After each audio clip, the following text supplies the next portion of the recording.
Halo, kembali lagi di channel saya. Kali ini kita mau review ini ya, kulkas Sharp satu pintu.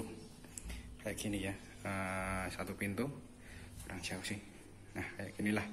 Satu pintu yang 18 ya, tipe 18. Kan ada yang tipe paling kecil, terus di atasnya. Ini yang tipe yang setengah, yang satu pintu. Tipe standar lah ya. Dulu beli di harga 2,1 atau 2,2 gitu ya di toko offline.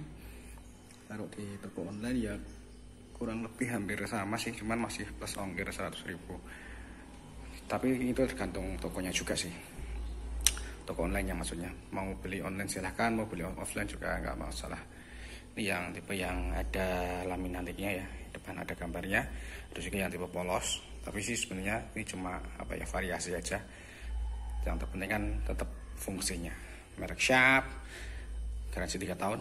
Dan saya juga tambah ini ya, stafel buat nyetabil dayanya biar nggak naik turun. Terus tambah bonus bracket. Jadi dari tokonya udah dikasih bracket ini. Kalau beli sendiri sih 100 ribuan bracketnya kayak gini. Garansi 3 tahun dan ini hampir setahun ya. Ya kurang lebih setahun lah. Udah setahun beli ini dan masih oke. Dalamannya di sini ada tempat buat telur ya. Maaf. Nah, ini yang benar. Tadi kebalik. Karena sebelum video saya bongkar dulu, saya bersihin dulu. Ini yang benar. Ini ada tempat buat telurnya. Cuman nggak ada tutupnya yang di atasnya ya. Menurut saya sih kalau telur sih alangkah lebih baiknya kalau ada tutupnya lagi. Cuman ya mungkin nanti fungsinya kurang begitu bagus desainnya. Terus ini ada rak kecil 1, rak kecil 2, rak besar 1, kemudian buat air minum di sini. Di bawah lagi juga ada rak kecil lah. Ini bisa buat bumbu-bumbu ya, saus, bumbu macam-macam. Di sini freezernya ya lumayan gede, lumayan lah ya untuk kulkas satu pintu. Freezernya dan ini luas lah, nggak ada itunya ya, nggak ada kayak ice cupnya. Jadi menurut saya sih kalau freezer yang satu pintu itu lebih baik ya nggak ada ice cupnya, karena biar lebih gede, nyimpennya lebih banyak. Kalau ada ice cupnya itu kepotong ice cupnya, itu tempat udah makan tempat sendiri kan.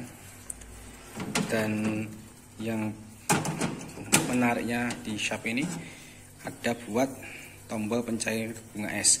Jadi kelemahannya kulkas satu pintu itu adalah ada bunga esnya. Di freezernya itu pasti ada bunga esnya. Kecuali kalau yang 2 pintu sekaligus ya. Kalau 2 pintu itu nggak ada bunga esnya. Karena kan udah beda, yang freezer sama yang refrigerator biasa kan beda. Jadi kalau misalkan ada dana sih mendingan yang 2 pintu sekalian kalau uangnya ada. Kalau nggak ada sih 1 pintu juga nggak masalah.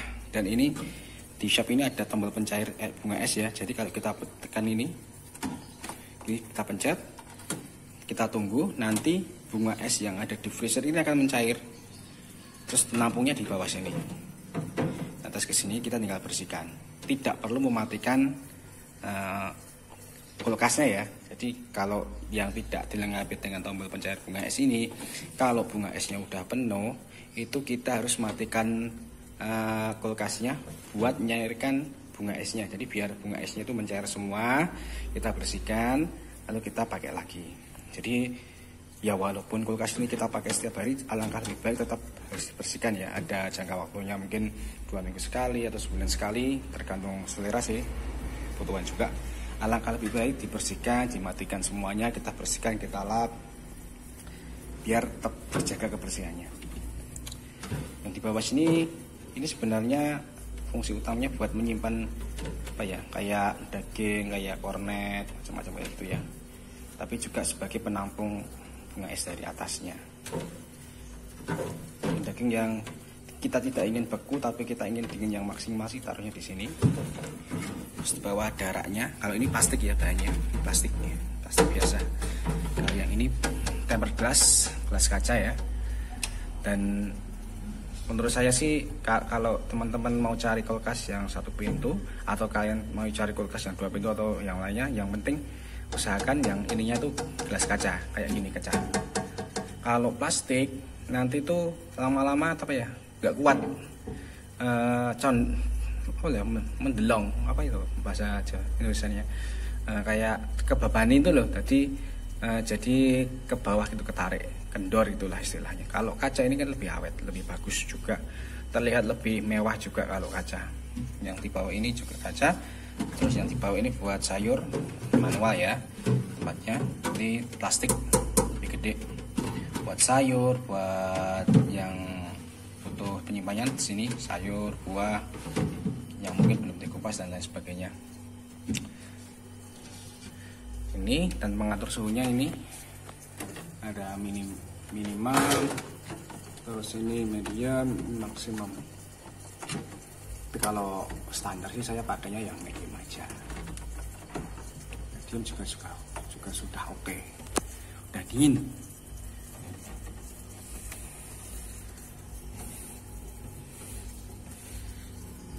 Kayak gini. Sini ada tatakannya, ya lumayan lah ya, tatakan. Pakai juga bagus, nggak pakai juga nggak masalah sih tatakan seperti ini, cuma aksesoris saja.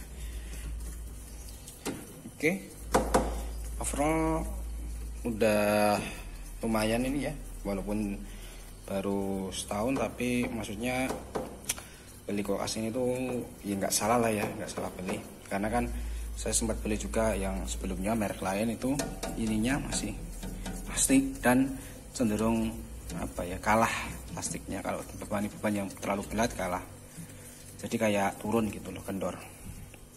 Usahakan sih carinya yang kaca kayak gini.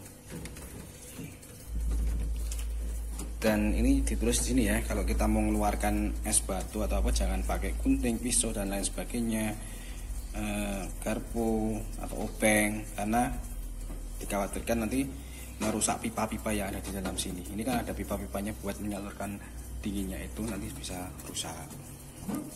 Jadi lebih baik kita turunkan ininya dulu, kemudian baru kita, setelah agak cair baru kita lepas, daripada kita congkel-congkel ya. Kita matikan aja,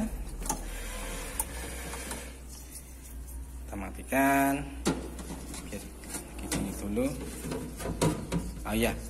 Kalau teman-teman mau meninggalkan kulkas dalam jangka waktu yang lama, itu lebih baik pastikan dulu suhunya sudah dingin, dibuka dulu biar udara dinginnya keluar semua.